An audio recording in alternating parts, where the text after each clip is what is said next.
Feliz día, bienvenido a su clase de ciberseguridad. Vamos a dar inicio con la primera sesión de esta semana, en la cual pues tenemos un nuevo versículo. Semana a semana vamos revisando al inicio de cada clase un pequeño verso de la Biblia que nos permite reflexionar un poco y tratar de motivar el área de la formación de valores dentro de nuestros estudiantes.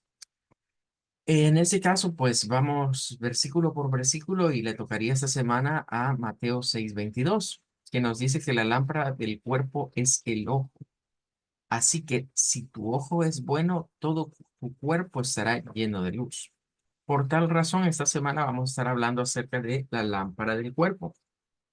Es un término que Jesús utilizó.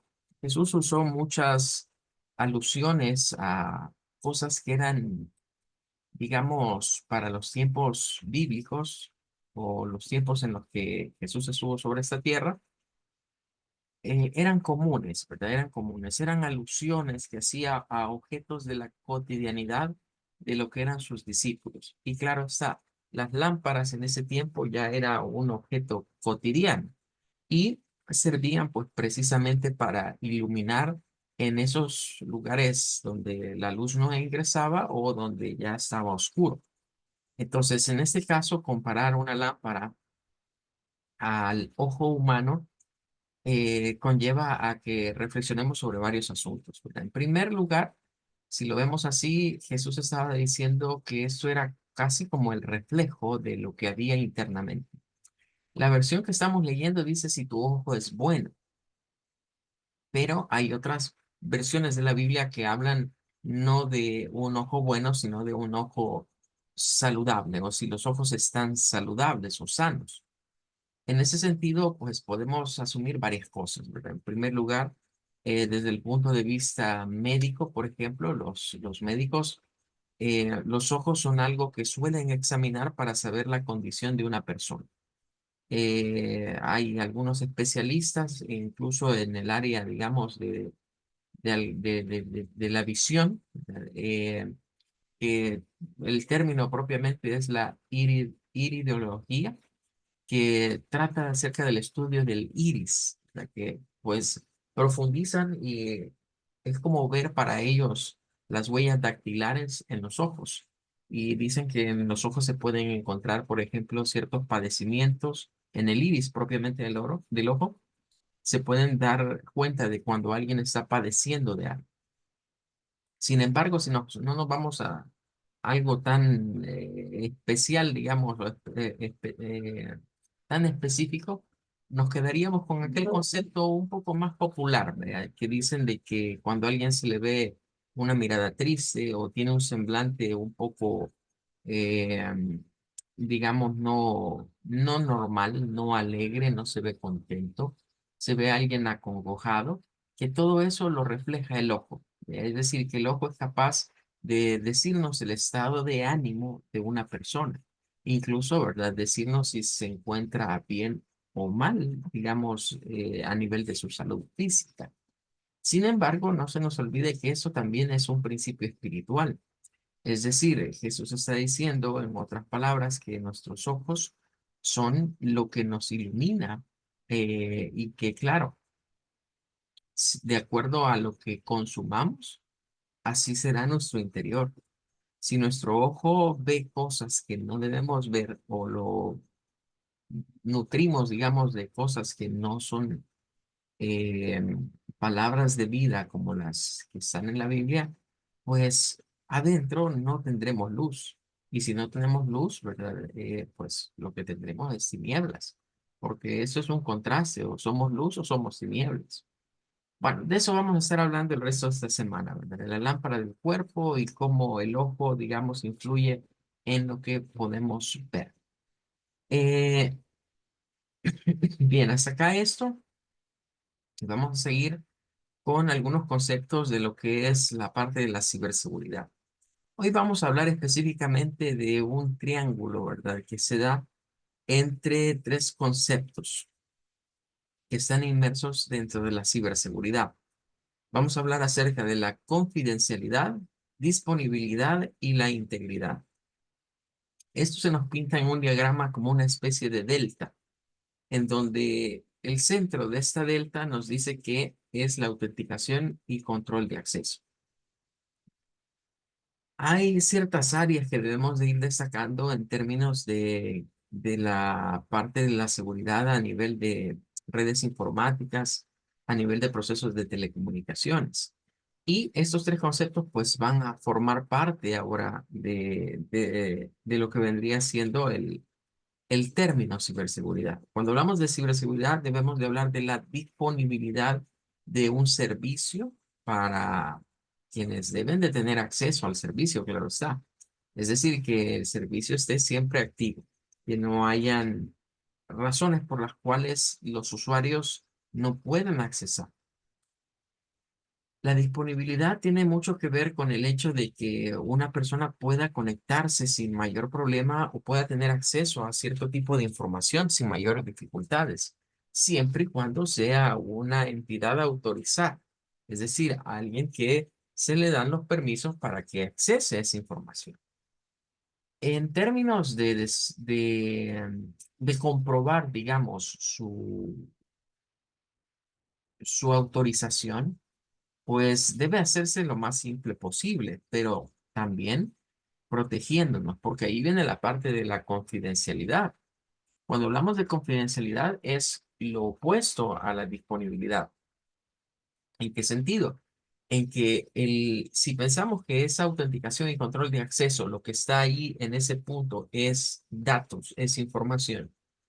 Esa información es sensible, es una información que debe ser puesta bajo políticas de confidencia, que significa que solo la comparto con aquellas personas que tienen, digamos, o que se deposita confianza en él. De hecho, la parte de confidencialidad tiene que ver con dos términos, con la confianza y la fidelidad que tenemos sobre alguien. De ahí viene el término confidencialidad. Es decir, es algo que yo confío en una persona y que esa persona va a tener fidelidad en esa confianza que yo le da. Entonces, las políticas de confidencialidad en un sistema de ciberseguridad implican el hecho de decir, bueno, ¿quién no tendrá acceso a esto? ¿O cuáles serán, digamos, las políticas que vengan y digan, bueno, la información está disponible, pero no va a estar disponible para todo el mundo?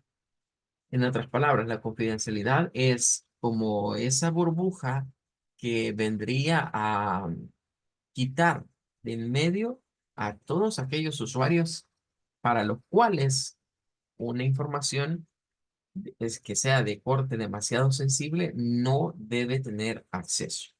Por el contrario, la disponibilidad implica que aquel que tenga los permisos adecuados puede ingresar, pero la confidencialidad implica que dentro de esos permisos que yo le otorgo a alguien, no se me vaya a filtrar a alguien que no tenga permiso. Y la integridad, ¿verdad? Que ya tiene que ver con la parte de la información, de la calidad de la información, que esa información no vaya a ser alterada, que esa información no vaya a ser menoscabada, y por eso necesitamos algo que vamos a conocer como el control de acceso y autenticación. Hoy en día estamos acostumbrados ya a lo que es la autenticación, a lo que es el control de acceso, con los diferentes cuentas que hoy existen a nivel, digamos, de Google, que es quizás el servicio que más utilizamos, pero también en redes sociales, en correos electrónicos y otras plataformas, estamos ya acostumbrados a esa autenticación y control de acceso. Google, por ejemplo, nos ha ido mostrando poco a poco cómo ha reforzado esa parte. Las primeras versiones de Gmail, por ejemplo, no pedían que hubiese una pregunta para recuperar la cuenta. Bastaba con tener otro correo electrónico y desde ese correo electrónico se recuperaría la cuenta. No hacían lo que es la verificación en dos pasos, por ejemplo, en donde usted no solo ingresa su contraseña, sino que tiene que tener su dispositivo móvil, por ejemplo, el número que le ha proporcionado a Google a la mano para que ahí se le envíe un código y usted lo ingrese. Lo mismo ha replicado redes sociales para la autenticación de usuarios, máxime cuando hay algún tipo de comportamiento anormal en alguna cuenta. Entonces, en ese sentido, debemos tomar en cuenta que El proceso que le llamamos autenticar consiste pues en tener un nombre de usuario para el acceso y lo que vendrían siendo en general las credenciales que decimos de acceso, que básicamente se traducen en un usuario y una contraseña. Eso primariamente. Sin embargo, pueden haber otros métodos como los que acabamos de mencionar, en donde el usuario tenga que hacer, por ejemplo, lo que vendría siendo un complemento, un segundo paso, un tercer paso para autenticarse.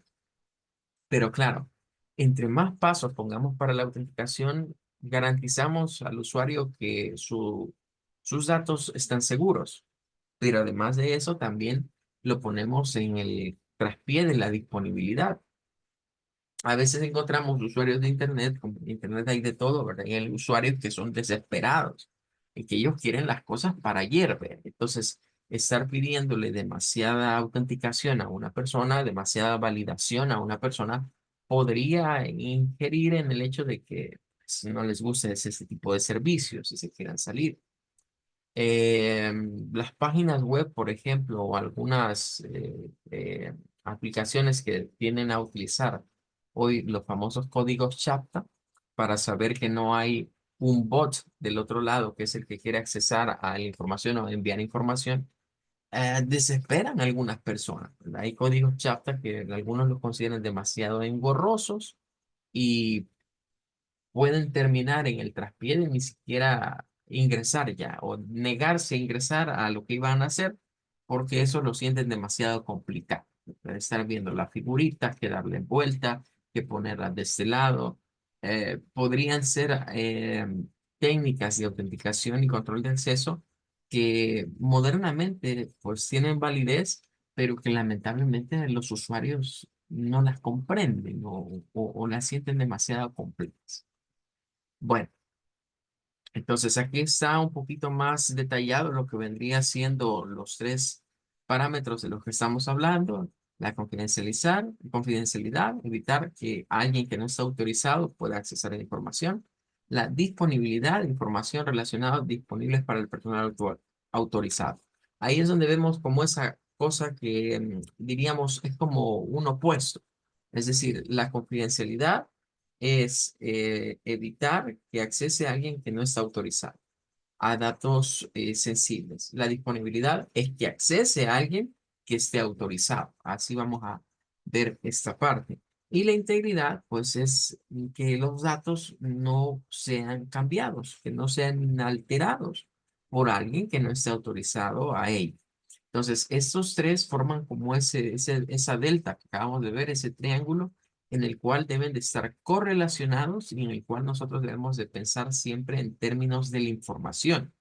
Es decir, confidencialidad, disponibilidad e integridad debemos de verlas en términos de un factor común y es la información.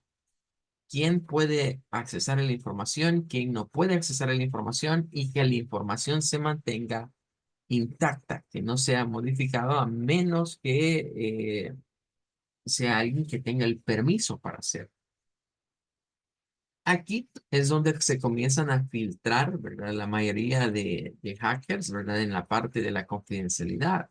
Hacerse pasar por personas que tienen acceso a la información. Es decir, se saltan de ser alguien que no tiene, digamos, el acceso a algo, pero lo tendrá propiamente y con el acceso puede tener derecho, digámoslo así, ¿verdad?, a violentar la información, es decir, a cambiar la información. En nuestro país esto ha ido evolucionando en términos de leyes, porque aquí ya no solo debemos de ver el aspecto técnico, sino también el aspecto legal. Las leyes en nuestro país en términos de el cibercrimen se han ido actualizando. Habían las cosas que no estaban legisladas antes, que hoy en día ya lo están. Y que pues la Fiscalía, por ejemplo, General de la República, tiene ya una unidad que se llama precisamente de delitos informáticos, cosa que hace algunos años atrás no existía. Es decir, el auge, digamos, en términos de este tipo de situaciones ha hecho que la parte legal tome sus medidas. Hace años atrás, ¿verdad? Habían una serie de páginas aquí que circulaban en el país donde muchas veces se violentaba principalmente a mujeres, ¿verdad? Eran unas páginas que se prestaban para eso, para tener violencia contra las mujeres, exponerlas, decir cosas fuera de foco, fuera de lugar, exponerlas a veces físicamente, bueno, cosas por el estilo. Y no había forma en que se protegiese a las mujeres en ese caso.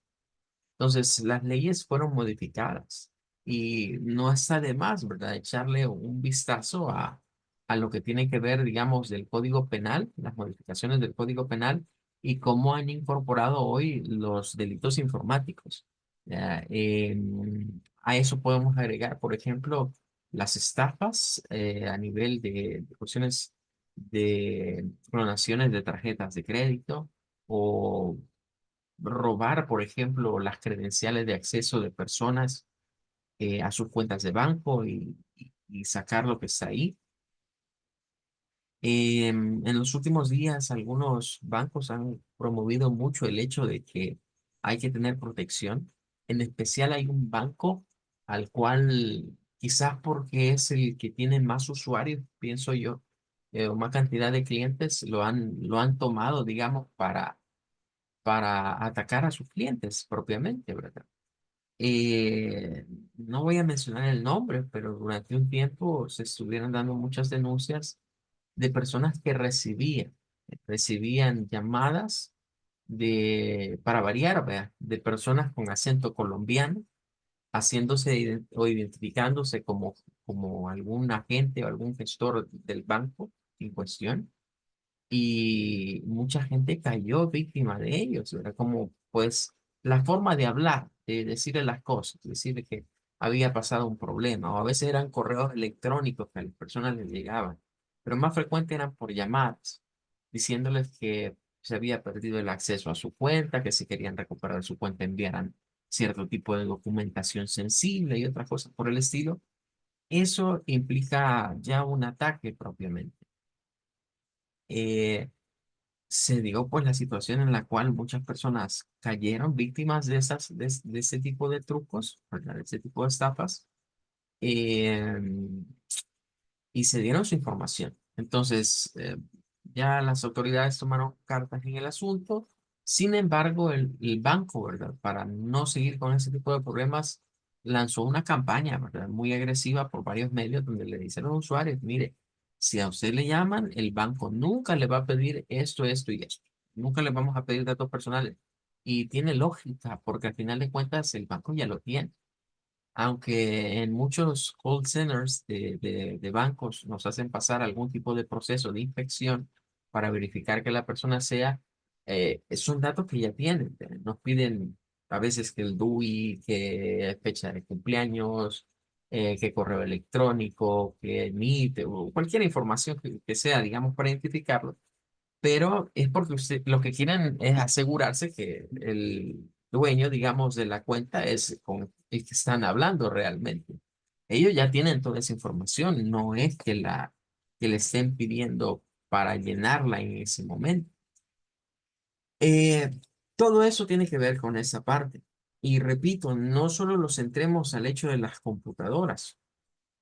Hoy en día esto también lo vemos en los sistemas de los centros de llamada o centros de atención al cliente, todo lo que es servicio al cliente, tiene que tener en cuenta esa pirámide, llamémosle así, de esos tres eventos. Eh, Hay disponibilidad para la información para los usuarios, hay confidencialidad en términos de que alguien que no esté accesando y la información se mantiene íntegra. No hay nadie capaz de violentar el sistema que haya ido a modificar eso, ¿verdad? O que haya hecho algún cambio.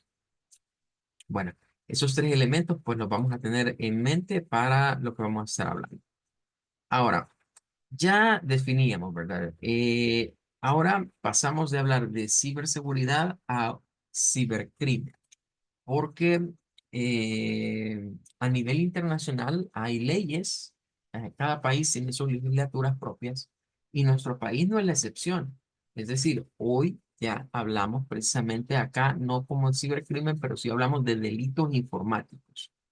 Todo aquello en lo cual se utilice un canal tecnológico para cometer algo ilícito, pues se considera ya un cibercrimen, un delito informático.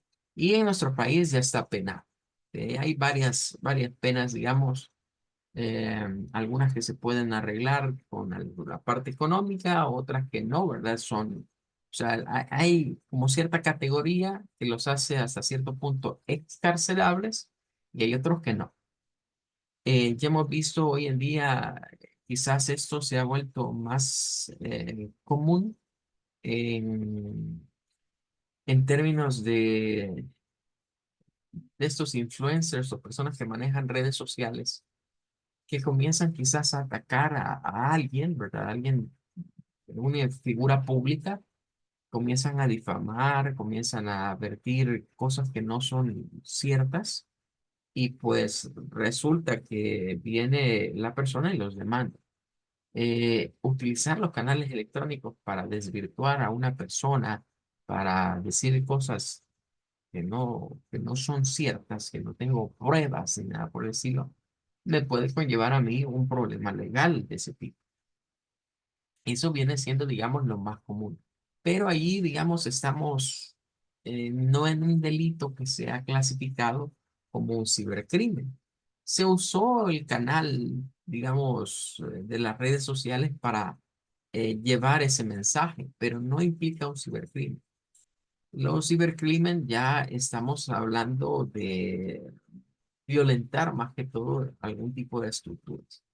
Por eso es que debemos tener ese cuidado. Por ejemplo, a lo que les mencionaba de las cuestiones de esas llamadas, ¿verdad? De que comenzaban a estafar a personas, pues eran más, fueron más procesados como el delito de estafa. Esas otras personas que se ponen a hablar cosas en redes sociales contra otras personas son procesadas al final de cuentas por otro delito que no tiene que ver con la unidad, ¿verdad? De delitos informáticos. Em, Ahora, es de tomar en cuenta, ¿verdad? Que las difamaciones y todo eso sí tienen un cauce en donde las autoridades acá tienen forma. A pesar de que nosotros no lo vemos eso visualmente claro, en nuestro país, las compañías telefónicas tienen los famosos NOC de servicios. En un NOC de servicios, ahí queda almacenado todo. Si eran llamadas telefónicas, ahí están almacenadas. Si son mensajes que se enviaron desde un punto de una computadora, ahí está almacenada la dirección IP de la cual salió determinado paquete, de la cual salió determinado mensaje. Las compañías de telecomunicaciones aquí en nuestro país tienen acceso a toda la información que circula, digamos, en nuestros dispositivos. Que tengan acceso no significa que ellos van a estar pendientes de lo que hay allí. Ahí solamente que la fiscalía, ¿verdad?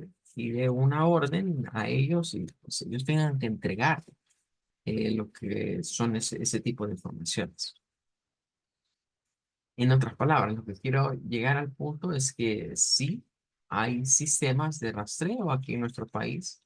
Hay sistemas de vigilancia que se mantienen sobre algunas personas eh, y que pues podríamos pensar que eso pareciera más la historia de espionaje de otros países, pero es una realidad.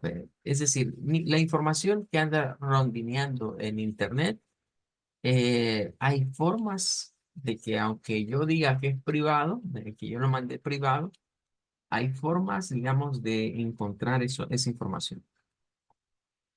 Al fin y al cabo, eh, la mayoría de empresas que nos dan servicios gratuitos de almacenamiento de información, por ejemplo, Google, Facebook y otras redes sociales, a veces nos hacen aceptar contratos que ni siquiera leemos. Contratos en donde entre algunas de las cláusulas posiblemente el contenido que usted subió a la red social ni siquiera es suyo, es de la red social. Em, Eso nos lleva al punto de decir, bueno, entonces realmente lo que yo he subido a estas plataformas, aunque yo lo he subido, eso no garantiza que solo yo tengo acceso. Detrás, esas plataformas ofrecen confidencialidad, claro, ¿verdad? Le dicen, no, yo no voy a compartir su información con nadie más. Pero Facebook, por ejemplo, ya tiene varias pleitos legales por hacerlo, porque le han comprobado y le han demostrado a los señores de Facebook que ellos venden la información de sus usuarios. Entonces, ahí ya estamos llegando a otro punto, ¿verdad? Porque ya no estamos hablando solamente del hecho de que hay personas malintencionadas o echarles todo el muerto de la ciberseguridad a los hackers. Hoy resulta que las mismas compañías que nos dan los mismos servicios pueden violentar el derecho a la privacidad de alguien. Y es que, pues ese es el punto, ¿verdad? Ahí medular. ¿Qué tan privado es realmente lo que usted sube a una cuenta? Vaya, si pagamos un hosting de almacenamiento, pues por lo menos estoy pagando, ¿verdad? Y eso me aseguraría que, bueno, no van a violentar mi información. Y me refiero a los mismos que nos dan el servicio. Pero, ¿y esos otros que son gratuitos? ¿Cuál es el negocio, pues? Entonces, ahí es donde llegamos al punto. Miren, es que las redes sociales, el negocio de las redes sociales es precisamente, entre más usuarios ellos tengan, más pueden compartir información de esos usuarios, con compañías que estén interesadas en llegar a cierto tipo de público objetivo. Y a eso, pues, ya no está clasificado en ese ámbito de decir, ah, un hacker robó la información. No, si ellos mismos son los que tienen la información y ellos mismos son los que la utilizan para otras cosas. Entonces, si nos quedamos en esta parte, debemos de hablar, bueno, existe cibercrimen. ¿Cómo voy a protegerme de ciberataques? Bueno, a través de una ciberprotección. Decíamos que en esta palabra lo de ciber se iba a volver muy común, iba a aparecer en un montón de términos. Y implica que son, vale, crimen existe en el mundo real, protección existe en el mundo real, seguridad existe en el mundo real. Una amenaza existe en el mundo real. Cuando les comenzamos a poner el término ciber, se refiere a los mismos conceptos que ya conocemos en nuestro mundo real, llevados hoy a ese plano de estar inmerso en una red de redes, de estar inmerso en todo ese proceso de comunicaciones a nivel internacional e intercambio de información a nivel internacional que implica las diferentes redes a las cuales nosotros tenemos acceso en la actualidad. No solo implica Internet, implica redes de telefonía, implica radiocomunicaciones, implica señales que se transmiten, por ejemplo, a través de la atmósfera en general. No solo es el punto de que pensemos en Internet propiamente, son todos los sistemas que permiten comunicaciones. Ahora, la seguridad de la información se cifra en lo que vamos a conocer como la seguridad de aplicaciones, la seguridad de red y la seguridad de Internet. Todo esto está encapsulado dentro del término de ciberseguridad. En este sentido, debemos tomar en cuenta que una aplicación debe tener seguridad interna. Esto ya es el software que se crea al final para el usuario. Pero dentro del modelo de capas o el modelo OSI, encontramos también una capa que se llama de red y vamos a hablar acerca de la parte del Internet. Cualquiera podría decir, bueno, y que red y Internet no es lo mismo. No, son situaciones diferentes, porque debemos tomar en cuenta que la red puede ser, por ejemplo, una red interna, una intranet, y después pasamos de una red LAN, por ejemplo, una red local, a una red WAN. Si lo quisiéramos ver así, Internet no es más que un montón de colecciones de redes WAN, es decir, de redes de banda ancha o de banda amplia que se le suele llamar. Eso viene siendo Internet, la unión de todas esas grandes redes. Pero cuando hablamos de una red, puede ser una red pequeña, una red LAN. Yo trabajo, por ejemplo, en una empresa en donde tienen un sistema de interconexión donde hay diversas redes. Esos son redes LAN. Entonces, ya cuando hablamos de Internet, estamos hablando de varias redes de estas tratadas como una red de banda ancha o una red WAN. En otras palabras, ya cuando vamos al Internet, el Internet es como un sistema de jerarquía. Esta es la red de redes, pero hay subredes que se conectan a ella, que son redes más pequeñas. Dentro de esta fase debemos de hablar también de la protección de la información. Eso tiene que ver con la parte, digamos, de la seguridad y la protección. Son dos elementos diferentes. Eh, Aunque podríamos pensar que son cosas que van de la mano, debemos tomar en cuenta que son acciones que se realizan en momentos diferentes. Es decir, yo tengo un ataque, entonces llega el cibercrimen, me hacen un ciberataque, entonces, ¿cuál es la seguridad que yo tengo? Y si el ataque llega a proliferar, ¿cómo me voy a proteger? Cuando hablamos de la seguridad, pensémoslo en un concepto diferente que no sea el concepto informático para entenderlo mejor. Pensemos cuando se daban estos asaltos a los bancos. Hay muchas películas, hoy ya no son muy comunes, pero hay muchas películas que hablaron sobre asaltos a los bancos. Durante un tiempo, en la década de los 90 aquí en el país también se pusieron de moda atracos a muchos bancos y hubieron varios atracos muy emblemáticos que se dieron en varios bancos de acá del país. ¿Qué es lo que sucede? Cuando hay un ataque, por ejemplo, a un banco, allí no cabe duda, tenemos la seguridad. Están los agentes, digamos que protegen, ¿verdad? De seguridad privada por lo general. Entonces, la seguridad de un banco está situada en los agentes en primera línea, pero hay algo detrás, que no solo está ahí, está detrás de ellos, por ejemplo, ahora sistemas de videovigilancia, que antes quizás no eran tan abundantes como hoy.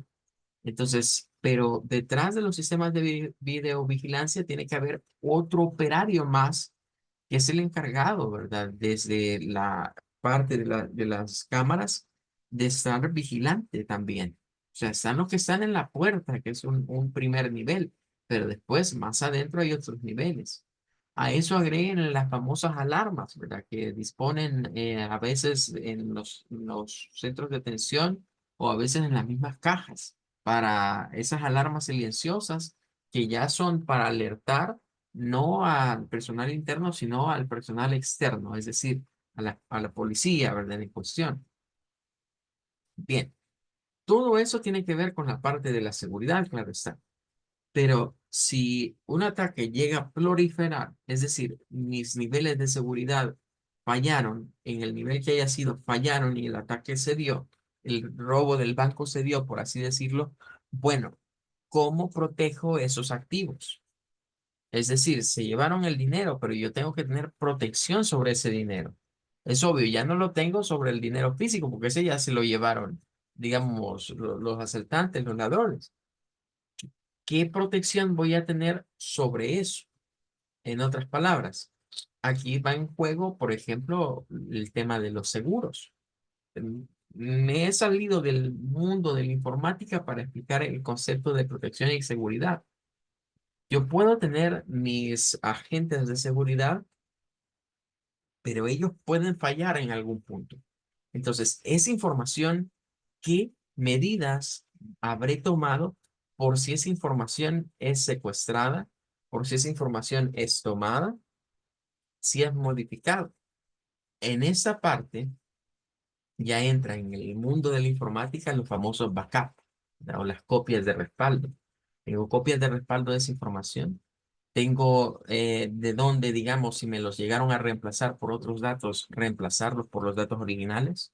Si los borraron y los eliminaron, puedo llegar a reemplazarlos nuevamente con una copia que haya tenido a tiempo. Los backups en ese sentido son protección. Es un método de protección. Para los bancos, por ejemplo, pagar un seguro por el dinero que tienen ahí adentro es su método de protección. Si ese dinero se llega a perder, pues está asegurado y significa que va a haber forma de recuperarlo, no de los asaltantes, sino bajo un seguro. Igual acá, en la parte de ciberseguridad. Si mis niveles de seguridad fallaron y los datos fueron expuestos, bueno, ¿qué medidas he tomado para proteger esa información o haberla resguardado antes del ataque? Bueno, vamos a quedarnos hasta acá el día de ahora. Eso sería todo. Mañana seguimos con algunos conceptos más y nos despedimos y primero Dios nos vemos mañana. Hasta luego. Gracias. Igualmente, gracias.